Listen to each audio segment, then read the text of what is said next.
Hello and welcome to the 77% Street Debate coming to you from the Global Media Forum in Bonn. And today we are discussing about a very interesting topic: how can African journalists shape the image of their continent, both locally and internationally? So with me, I have a very interesting group of panelists. Mariam, you are a blogger and a social activist from Nigeria. How difficult is it to tell a story about Nigeria without mentioning Boko Haram and, for example, corruption?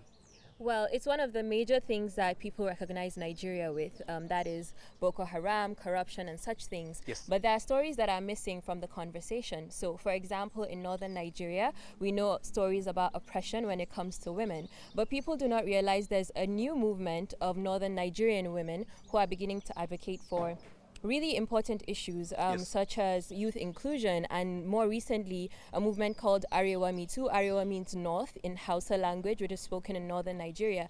And you have a lot of young women coming out to speak about abuse and sexual harassment, and that's a growing movement right now in northern Nigeria. So there's still so much that's going on with women and youth and all sorts in Nigeria at the moment, which can have more media coverage. Well, Mariam says there's still going on and that needs to be told globally. But Fumalad, a rapper, social activist from Senegal, should Africa complain about the things that we're seeing on the international scene? I mean, the negative narratives. Yeah, my opinion is they want to show the bad things in Africa in order to make us dream, in order for us to need to come in Europe or in America.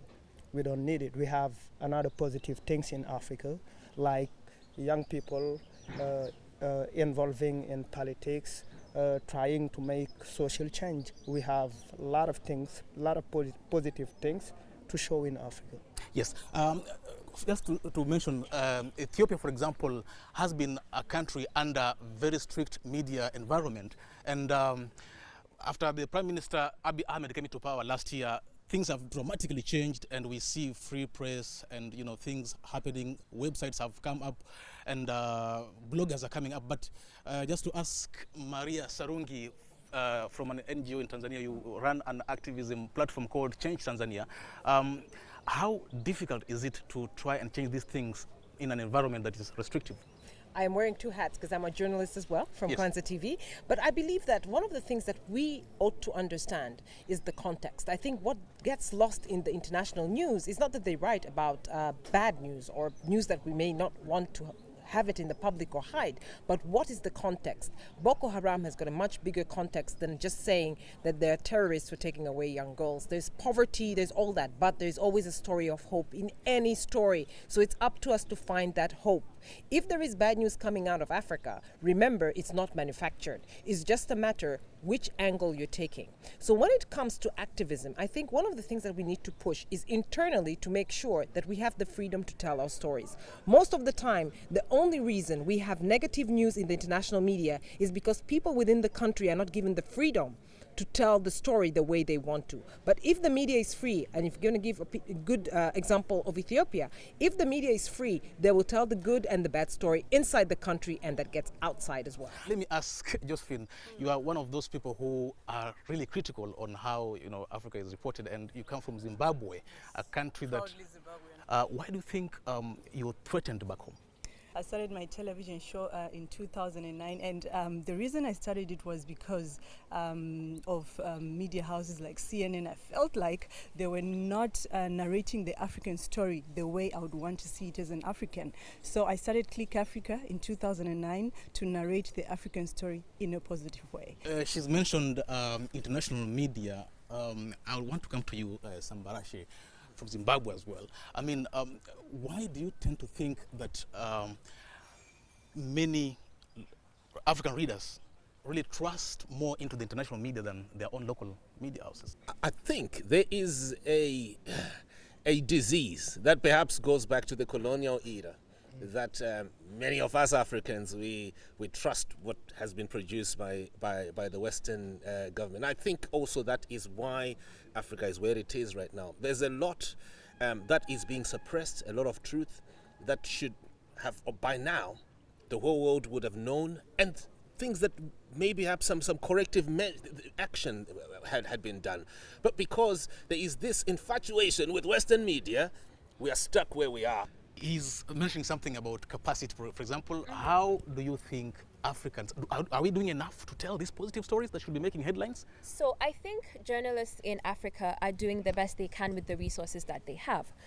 Journalists in Africa need more training, need more support, and also better pay. And those are the things that kind of end up influencing the kind of news that's reported and how it's reported. So I believe that that is one of the areas that can be looked into. With more support, I believe that, and also maybe collaboration with international media. I don't see international media as bad or good, or even African media as bad or good. I see it as a place where there can be collaboration so that the reporting can get better with more transparency, better investigation, and better reporting of the good and the news that needs to be reported for people to know the truth. You know, sometimes journalists are trained in a different way. When they're told about ethics and objective and impartiality, it becomes a bit difficult when they go to the real setting and when they're employed, for example, because some of these media houses are owned by powerful people in government, for example, and powerful businessmen. So when they are going to work, Wendy, you come from the DRC. Yeah.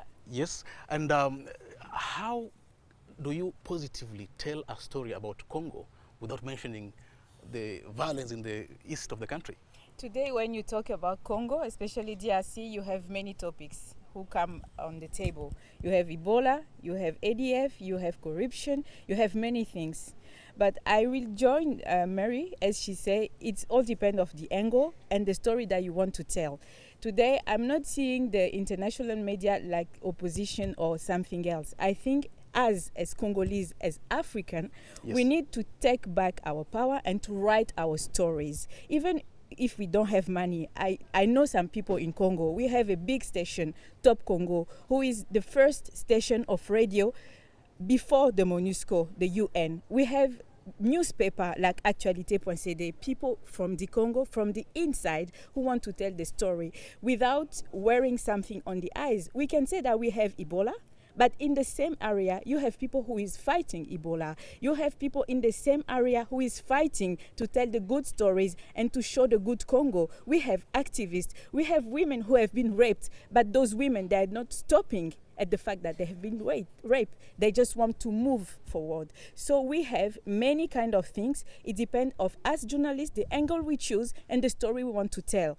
As a journalist, I can go in Beni, for example, in Congo. I know we have Ebola, but I will search for other people who can tell me another story of this part. And then I will bring it on the screen, and you as a spectator, you will make your choice. This is my part, and the other part will be made by the spectator. Yes, this is what I can say. Thank you so much, Wendy. I come to you. Jamii Forums, it's a very vibrant platform that gives Tanzanians a voice for, freedom of expression and all those sorts of things. But at the moment, it is a bit more closely scrutinized by the government. Why do you think so?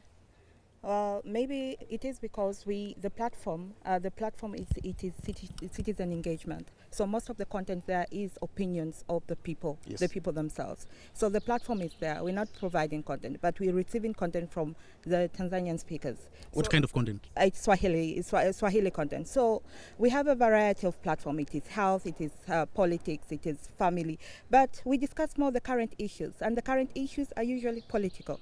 So when it comes to the content on Jamii Forums, there was a research which has recently been published for the year 2018. There was a research on media freedom and maybe how the media was critical to the government. And Jamii Forums scored as the #1 platform which was critical to the government, 36.5%. 35.6 or 36.5, and the second was the media mainstream, which is very reputable, a newspaper by 3.6%. So you can tell the difference as in why the government would be interested in why or what we're providing. Yes, but you're talking about criticizing. I mean, where is the balance here between criticizing and critiquing, and even balancing with positivity? If I have to ask you, Maria. I think that the fact that you need to have critical voices, you need to have people out there with different opinion, and you also need to have people who are going to be in favor of whatever the government is doing is very important. But what has happened, governments are now legislating, they're bringing laws, so suddenly it is illegal to criticize, it is illegal to have a different opinion. And for example, a very good example in Tanzania, even online content is now being regulated and you have to pay to own a YouTube channel that you get for free. I mean, this is crazy. So what I think is we need to understand as Africans, first, we need to become more acceptable of different voices. Different voices means people may not necessarily agree with you, and that's okay. And you need to leave them and let them talk, because it is in that chatter that we will suddenly find a consensus. She says it's okay, but again, I would like to ask, what are these stories that probably African audience would like to hear? What are these positive stories that should be making headlines, for example?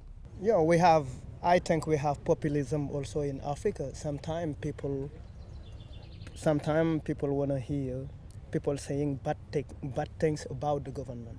When you were in a civil society, when you were a rapper, when it comes you say something positive about the government or about people doing good things, they say you abandon the fight. You have abandoned the fight, and that's not true. We have to fight against populism. We have only to see how to join journalism, or how to join what we say, how to connect it with our cultural and social values. I think we should find an equilibrium between Journalism and activism. And yes, journalists also need to connect themselves with other forces like hip-hop artists. Yes. Yes. Okay, thank you so much. I would like to ask, should international audience have a full picture about Africa, for example? Of course, yes. I just want to take the occasion to tell people, as a journalist, you don't need to come with a template in your head. You don't need to come with a photo in your head and you want to see the photo who is in your head on the ground. No. You are talking about facts. And people behind the screen, they want to see those facts. My role is not to give interpretation. My role is not to guide people to say, okay, you see, this is Congo, you have to see this one, this is... No. Just give the facts and tell people the story. Thank you so much. We make the choice. Okay, thank you so much, Wendy. Wendy talks about facts, but is there pressure in trying to deliver these stories? I feel like there is pressure. You are talking about the journalists as if they're independent, like as if they run content and everything. No, the media houses control the narrative. When you look at the media houses, the media owners are either affiliated or associated to a certain party. So we don't have rules and guidelines which sort of put the media houses independent from whatever is going on. First of all, a journalist has to be independent in the context of the local context in Tanzania for them to provide content. So you have very good journalists, very great content, but they don't want to go. They don't want to be received or published by mainstream media. At the same time, the same journalists want to undermine social media. Like if you are a credible journalist, be a great blogger. When you're great, when I'm talking about greatness in a blog, I'm talking about your content is valid. It's credible, it's factual, you have sources, and you can provide information. One story a month with factual information about something will make people follow you. I would like to ask here, do you think blogging really can contribute to change the narrative of how the image of Africa is portrayed internationally? Absolutely. If it wasn't for that, I wouldn't exist. I run an organization called Siasa Place, and we started online.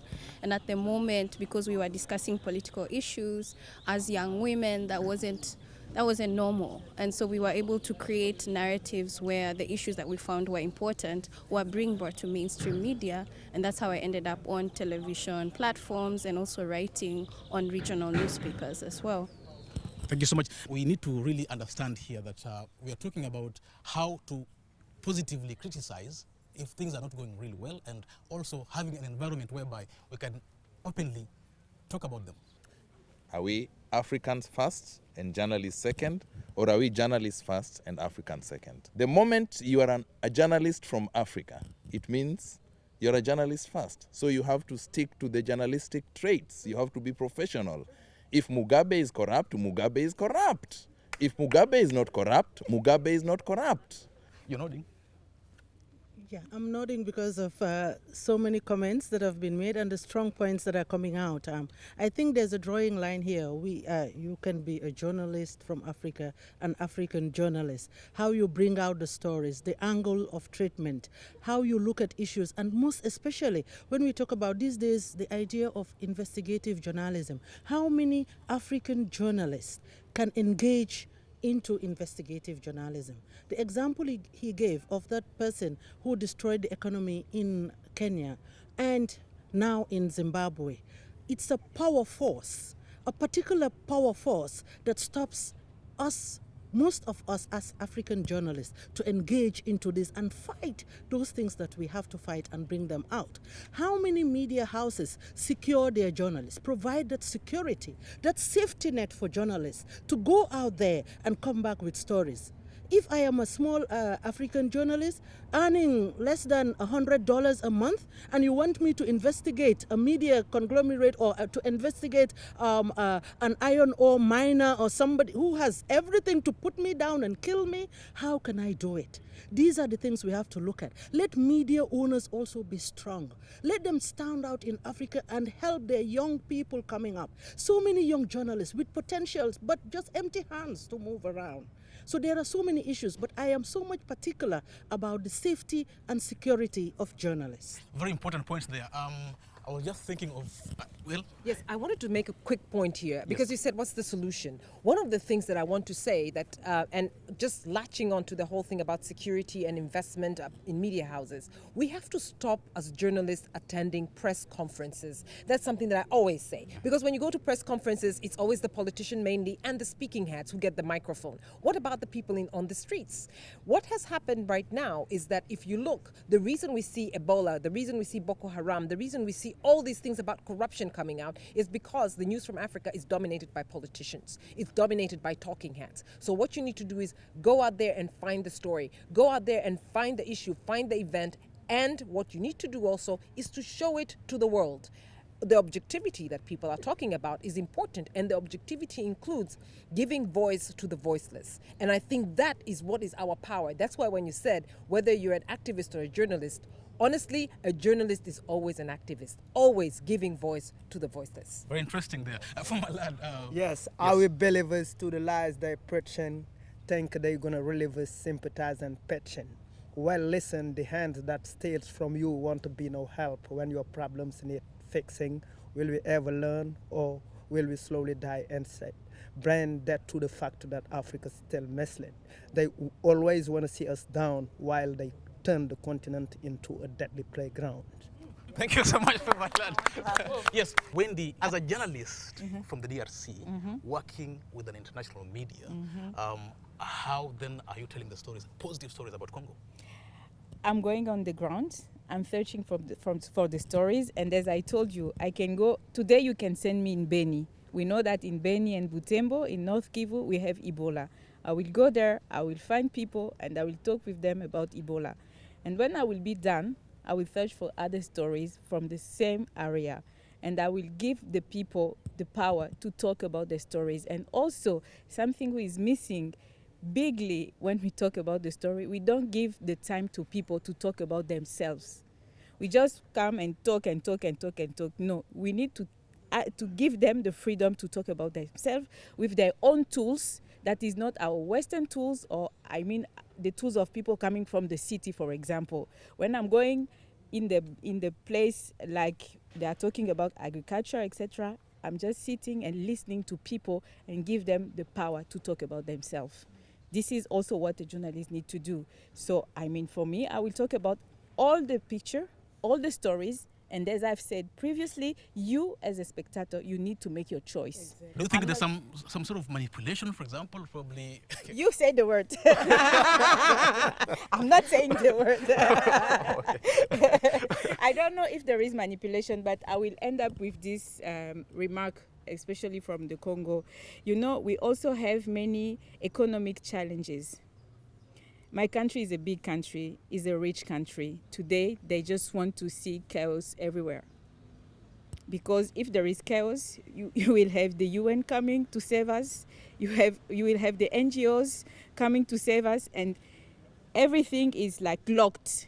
So they just want us to see as poor Congolese who are waiting for people. But today I'm taking the occasion to say that we also have the power, and we have some people who are talking about the Congo positively.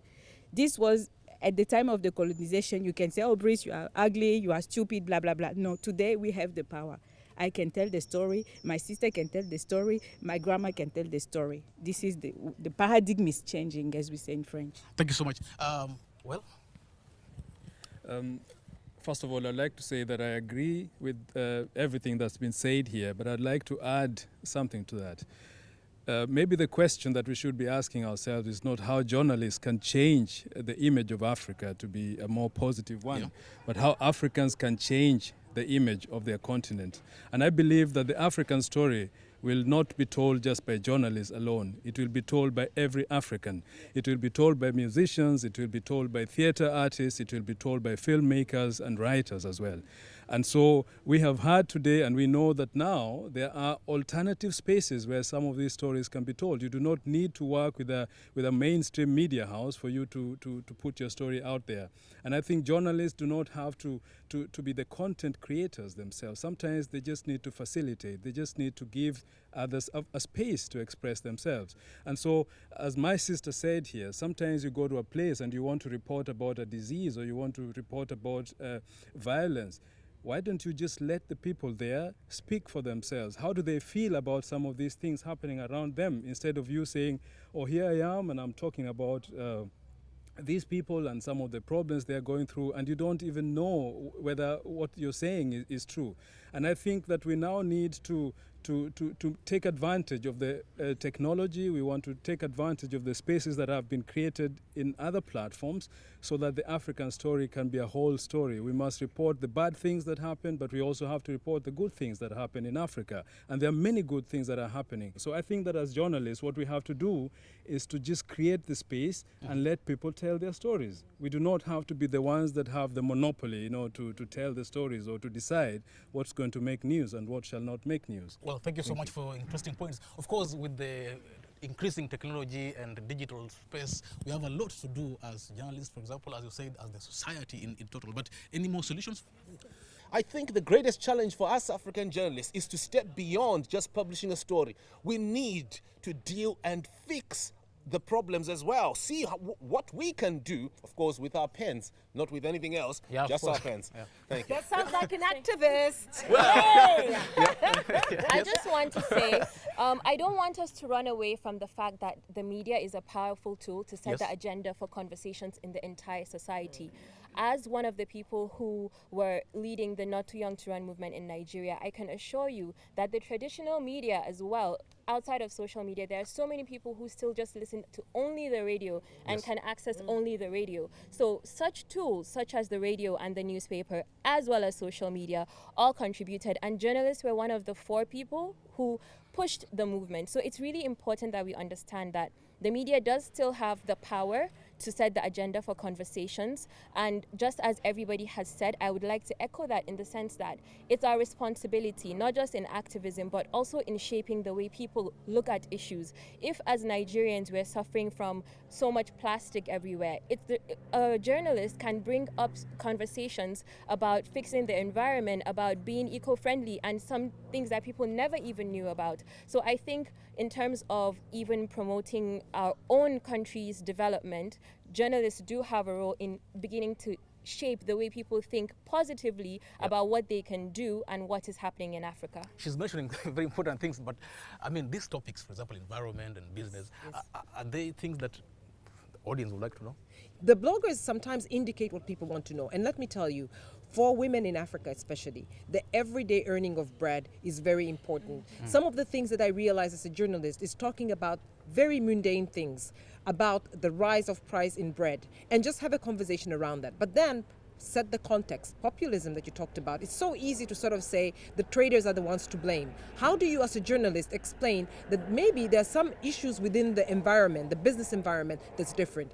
I can assure you that as a person who's been in a lot on social media and in mainstream media, people want to know how many things affect their everyday lives, and they are also open a lot for positive stories. If you give them an invention, I remember there was a story that we covered about young people who have just discovered a vehicle. I call it a vehicle, they call it a car. It's just a vehicle. People loved it, people picked it up, and people just spread the good news. But you need to find the good news which is going to show the side of us that most of the time we don't think about. The innovation, the fun. I mean, I think we Africans are full of fun. Let's show. We can have fun sometimes, we laugh, and we're also very, very creative. So I think people are interested. It's just for us to go and find the stories. Thank you so much. And? Yes. On a lighter note, as journalists, I think we should also not forget we might be corrupt, but we are fighting corruption. There might be problems in Africa, but we are trying to solve them. I end on that note. Yeah, thanks. Thank you so much. That's a good way to end this debate. I mean, thank you so much, wonderful people, for attending this street debate. Please, let's continue talking. You can visit us on our websites and our social media pages. And thank you so much from Bonn. It's Auf Wiedersehen.